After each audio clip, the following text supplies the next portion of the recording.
지금 이 순간 리플은 무너지지도 않고 그렇다고 강하게 올라가지도 않았습니다. 비트코인이 위쪽에서 눌리는 동안 리플은 혼자서 조용히 버티고 있어요. 이 흐름이 오늘 낮 어떤 의미를 가지는지 지금부터 15분봉을 기준으로 하나씩 짚어드릴게요. 안녕하세요. 비트트레이더 제이입니다. 오늘 낮 리플 분석을 시작할게요. 지금 리플 15분봉 흐름을 전체적으로 보면 비트코인을 따라가는 흐름이긴 하지만 움직임 자체는 비트코인보다 조금 더 살아있는 상태예요. 비트코인은 반등이 나와도 바로 매도 압박이 들어오면서 위에서 눌리는 느낌이 강해요. 반등이 나오는 순간마다 매수세가 받쳐주지 못하고 다시 꺾이는 흐름이 반복되고 있습니다. 반면 리플은 달라요. 눌릴 때도 저점을 크게 무너뜨리지 않고 다시 21일평선 위로 빠르게 복귀하려는 움직임이 나오고 있어요. 이것은 단순한 우연이 아니에요. 지금 아이트 쪽으로 단기 순환 자금이 조금씩 들어오고 있다는 의미에 가까워요. 특히 리플은 원래도 비트코인이 횡보하는 구간에서 아이트 순환이 일어날 때 반응이 빠른 종목이에요. 여기서 한 가지 중요한 포인트를 짚고 가겠습니다. 리플이 조금만 올라가면 바로 추세 전환으로 판단하는 경우가 많은데 그런데 지금은 아직 그 단계가 아니에요. 현재 구조는 상승 추세보다는 횡보 속 반등 우위 흐름에 더 가까워요. 지금 시장은 한 방향의 추세를 만드는 자리보다 위아래로 흔들면서 포지션을 정리시키는 그런 움직임이 훨씬 더 강하기 때문이에요. 이 점을 먼저 인식하셔야 불필요한 손실을 줄일 수 있습니다. 이평선 배열을 보면 21일평선이 다시 살아나고 있고요. 51일평선과의 간격도 좁혀지고 있습니다. 그리고 100일이평선과 200일이평선 근처에서 계속 버티고 있는 모습이 나오고 있어요. 이 말은 큰 하락의 압박은 줄었지만 아직 완전한 추세 전환 확인은 나오지 않은 상태라는 뜻이에요. 특히 지금 리플은 21일평선 위에서 버티는 시간이 길어지고 있는데 이건 단기 매수 심리가 아직 살아있다는 신호예요. 이 구조를 유지하느냐 무너지느냐가 오늘 낮 흐름의 핵심 분기점이 됩니다. 차트 전반적인 현황을 파악했다면 다음은 저항 구간을 짚어보겠습니다. 현재 가장 중요한 저항은 1.336에서 1.340 구간이에요. 이 구간이 중요한 이유는 최근 계속해서 윗꼬리를 만들던 자리이기 때문이에요. 올라가려고 시도는 하는데 그때마다 매도 물량이 쏟아지면서 캔들이 윗꼬리를 달고 밀려 내려오는 패턴이 반복되고 있습니다. 여기에 더해서 볼린저 밴드 상단과 매물대가 겹치는 구간이기도 해요. 두 가지 저항 요소가 동시에 겹쳐 있는 만큼 이 구간을 단번에 뚫는다는 건 생각보다 쉽지 않습니다. 1.336에서 1.340 돌파 여부가 다음 상승 연결의 기준이에요. 이 구간을 강하게 돌파하면 1.345까지는 다시 열릴 가능성이 있어요. 단순히 찍고 내려오는 게 아니라 이 구간 위에서 캔들이 안착하는 모습이 나와야 돼요. 그래야지만 다음 상승 목표가 의미를 가질 수 있습니다. 그리고 1.345 위로는 1.350 부근이 있어요. 여기는 이전 고점 매물 구간이라 단기 차익 실현 물량이 강하게 나올 수 있는 자리예요. 돌파에 성공하더라도 1.350 근처에서는 속도가 둔화되거나 일시적으로 눌릴 수 있다는 점을 미리 고려하셔야 합니다. 무조건 뚫린다는 기대보다는 저항 확인 후에 대응하는 흐름이 더욱 안전해요. 저항 구간을 확인했으니 이번에는 아래쪽에 있는 지지 구간을 볼게요. 현재 가장 중요한 지지는 1.330이에요. 지금 시장이 계속해서 반등을 유지하고 있는 이유도 결국은 이 자리 때문이에요. 1.33은 단순 숫자가 아니라 현재 매수세가 실질적으로 반응하고 있는 가격대예요. 이 구간에서 매수가 들어오고 버텨주고 있기 때문에 반등이 유지되는 것이죠. 1.33 이탈 시에는 단기 롱 심리가 빠르게 약해질 가능성이 있어요. 이 지지가 깨지면 1.325에서 1.322까지 빠르게 눌릴 가능성도 생겨요.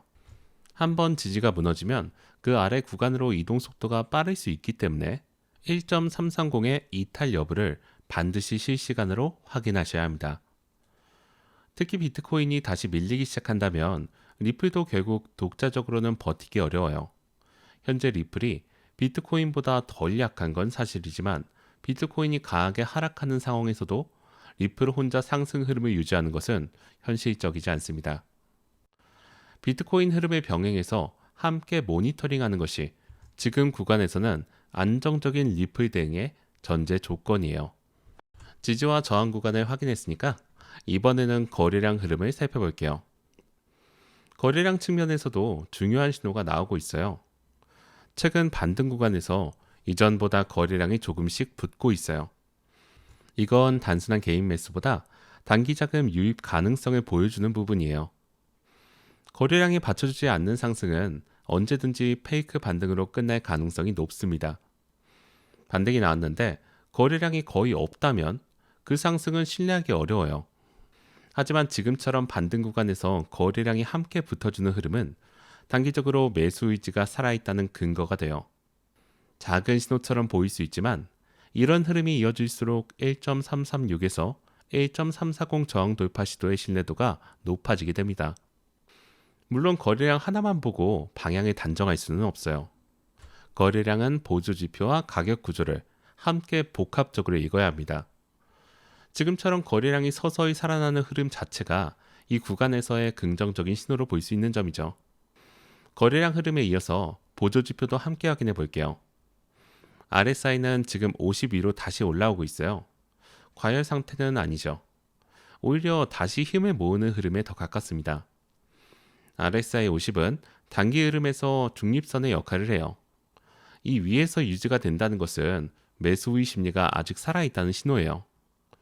반대로 50 아래로 꺾인다면 단기적으로 매도 압력이 강해지는 신호로 읽을 수가 있습니다. MACD도 바닥권에서 골든크로스 시도가 나오고 있어요. 골든크로스는 단기 신호선이 장기 신호선을 위로 뚫는 흐름인데 지금 그 시도가 진행 중이에요. 다만 히스토그램의 힘이 아직은 크지 않습니다. 즉, 지금은 폭발적인 상승보다는 천천히 복구를 하고 있는 흐름에 더 가깝다는 거죠. MACD 히스토그램이 본격적으로 플러스 구간으로 확장되는 시점이 나온다면 그때 비로소 추가 상승 여력을 조금 더 신뢰할 수 있습니다. RSI와 MACD 모두 아직 확신을 주는 강한 신호는 아니지만 방향성 자체는 서서히 위쪽으로 맞춰지고 있는 흐름이에요. 이 두 지표 방향이 가격의 흐름과 함께 일치하는 시점이 오면 그때가 비로소 더 적극적인 대응이 가능한 구간이 됩니다.